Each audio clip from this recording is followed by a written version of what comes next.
ഉന്നത വിദ്യാഭ്യാസ രംഗത്തും തൊഴിൽ രംഗത്തും ആർട്ടിഫിഷ്യൽ ഇന്റലിജൻസിന്റെ സാധ്യതകളെ മുൻകൂട്ടി കണ്ട വളാഞ്ചേരി മജ്ലിസ് ഓട്ടോണമസ് കോളേജിൽ artificial intelligence integrated robot college chairman Saleem Kurumabalam launch ചെയ്തു. കോളേജ് ക്യാമ്പസിൽ നടന്ന ചടങ്ങിൽ പ്രമുഖ വിദ്യാഭ്യാസ വിചക്ഷണർ പങ്കെടുത്തു.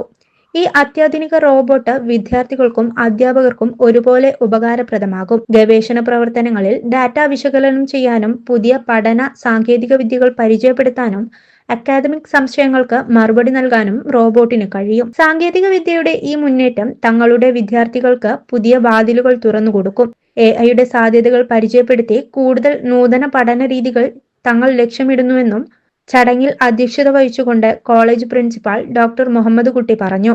കോളേജ് മാനേജർ CP ഹംസ മുഖ്യപ്രഭാഷണം നടത്തി.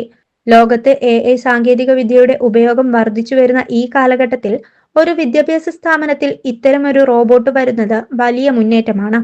ക്യാമ്പസുമായി ബന്ധപ്പെട്ട മുഴുവൻ വിവരങ്ങളും രക്ഷിതാക്കൾക്കും വിദ്യാർത്ഥികൾക്കും നൽകുന്നതിന് റോബോട്ടിന് സാധിക്കും. ചടങ്ങിൽ computer science assistant professor Muhammad Jabir സ്വാഗതവും ഡയറക്ടർ നൌഷാദ് N നന്ദിയും പറഞ്ഞു. മാനേജ്മെന്റ് കമ്മിറ്റി അംഗങ്ങൾ, അധ്യാപകർ, PTA അംഗങ്ങൾ, വിദ്യാർത്ഥികൾ തുടങ്ങിയവർ ചടങ്ങിൽ പങ്കെടുത്തു. ഈ ചാനൽ വളാഞ്ചേരി.